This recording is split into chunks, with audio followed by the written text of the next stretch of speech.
This game does not flashes you with any shiny and well choreographed cutscenes at the start, and it doesn't present some accessible and satisfying gameplay loop you may immediately engage with. Instead, all it has is just a text on a blackboard narrated by two ominous voices. From a first glance, such an introduction should fail in capturing your attention and feel uninspired, overly simplistic, and just plain lazy. However, what it lacks in the technical department, it successfully compensates with something much more important. It has this very weird and very rare for a modern gaming thing that is called a soul. Or in other, less dramatic words, it manages to immediately intrigue you with its minimalistic style, fluid dialogue that flows naturally, and makes you constantly question yourself about what is even happening on your screen. This initial confusion is a big part of the opening's charm, and it starts even before you click that begin button, in what any respected RPG enjoyer may call a character creator. The idea of pushing several sliders left or right, choosing your race, background and genitalia size isn't particularly new to the RPG games. On the contrary, it is one of those things that defines the whole genre, so that is why it became more or less standardized over the years, and every time you launch a new, isometric, old-school choices-driven RPG that was inspired by Baldur's Gate and founded on Kickstarter, you more or less know what your character creation experience will be like. Or you think you know, until Disco Elysium just pulls a rack out from under your feet and leaves you with this skill selection that makes absolutely no sense. At first at least. After you spend some time in a game, all of this becomes perfectly clear, but initially all of this just looks like a scribbles of an insane man. Before the game even gives you a chance to see what it has to offer,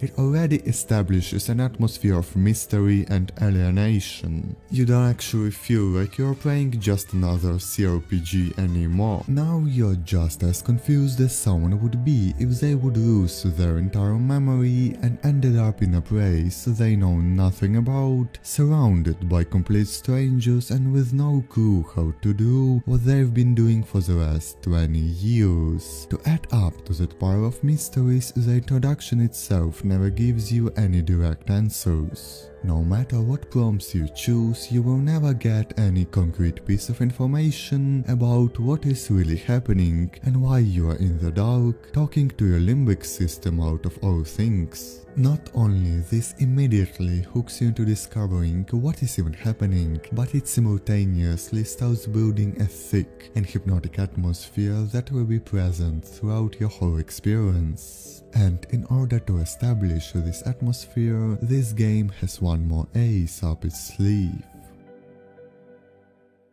Some things in RPGs have remained unchanged ever since the good old days, when you had to actually have friends to experience any type of role-playing adventures. D&D.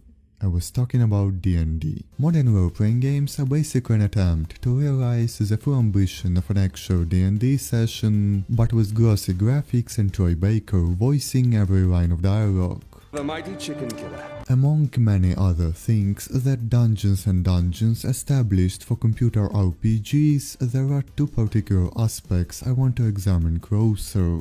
One I've already mentioned, the character creation. You can argue that their ability to make dozens or even hundreds of different build variations, each with their unique backstory and abilities, is why many play those sorts of games in the first place. But just having the freedom of expressing yourself through the character creator is not enough to be a good RPG. Just like any good Dungeons & Dragons campaign, a good role-playing game provides chances for any type of a character to shine. No matter if you're playing the most efficient, meticulous build, or you just randomly clicked through a character sheet because words make your head hurt, you still should feel like you're the protagonist of this story.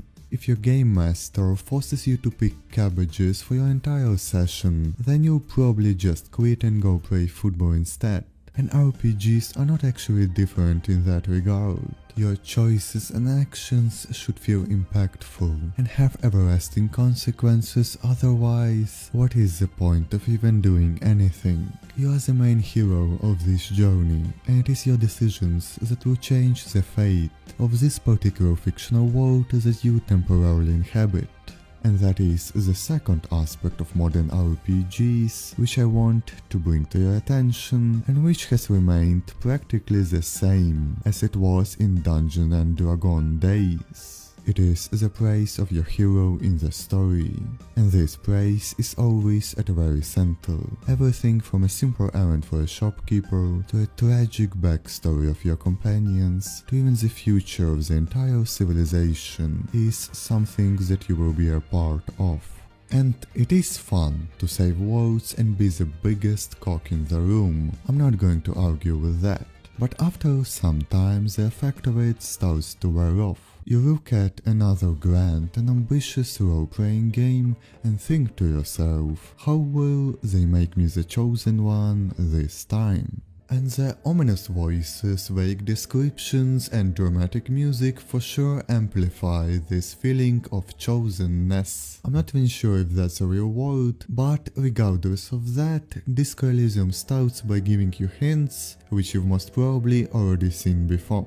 You have some sort of a tragic backstory, you've fallen from grace, you have to beat someone or otherwise you'll lose. All of this fits perfectly your hero that saves the day checklist. So naturally, by the end of your short intercourse with the voices in the darkness, you will expect an epic adventure that will sprawl across the whole world and will change everything forever.